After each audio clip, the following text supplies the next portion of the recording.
Welcome back to Dating in the Next Chapter.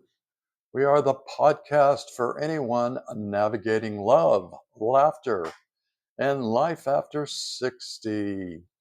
Last time, we took an honest look at why men sometimes, let's just say, fudge the truth on their dating profiles. So today, in the name of fairness, it's time to turn the spotlight and around and ask, why do women lie on their dating profiles? Before we get going, let's make one thing clear. Not every woman does this.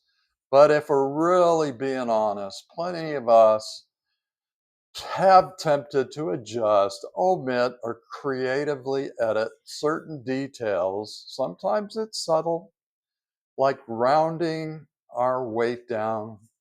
Sometimes it's less subtle, like using a profile picture from our niece's wedding 10 years ago because the lighting was better. So, why do women do it? Let's start with the most common fib. Pictures. Many women use old photos, heavily filtered selfies, or pictures taken at one family event where their hair, their makeup, and outfit all coordinated. Why? Because dating sites can feel like a beauty contest, and after 60, women often feel judged against unrealistic standards of youth and perfection. So, society has told us for decades that women lose value as they age.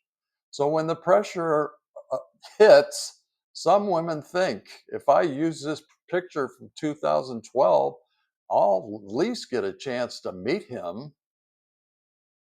Then maybe he'll like me for who I am. Of course, this sets everyone up for disappointment. Imagine his face when the woman from the picture looks like her own older sister. Awkward.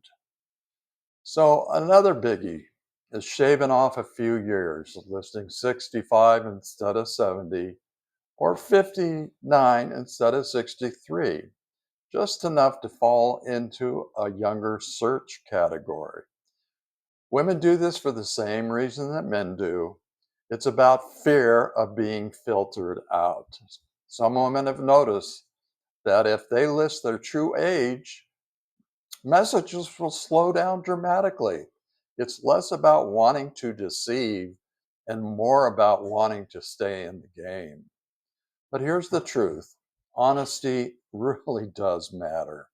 If someone won't even click on your profile because of your real age, do you really want to start a relationship built on trickery just to get their attention? Now, let's talk about those hobbies and interests. Some women say they love hiking when they really mean, I like a gentle walk to brunch. Others claim to adore travel, but what they're really picturing is a cruise every 5 years. Or they write they love cooking gourmet meals when actually they have a strong committed relationship with their air fryer. Why do we do this? Because we want to sound appealing. We fear that if we admit we're happiest at home watching British mysteries in our pajamas, nobody will click send message. But the truth is, the right person will and probably be in their pajamas too. Weight, height, and health. Yes, some women downplay their weight, exaggerate their activity level, or say social drinker when they really it's wine o'clock every evening. These lies usually come from both insecurity or fear of rejection.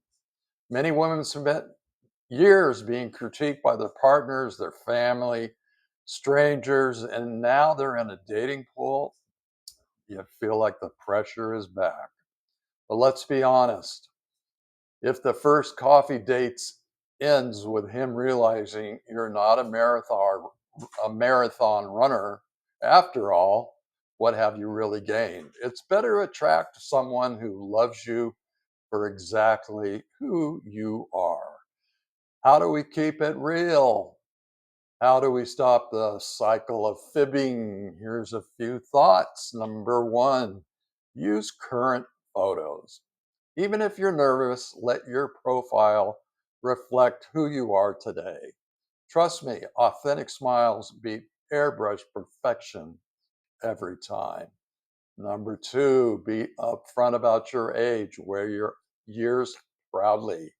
They represent stories, wisdom, and resilience. Besides, confidence is more attractive than any number on a page.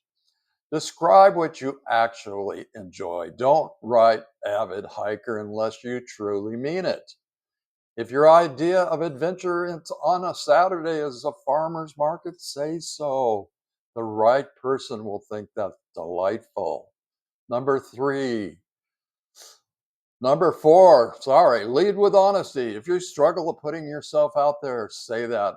Vulnerability, often more magnetic than perfection. Here's the takeaway.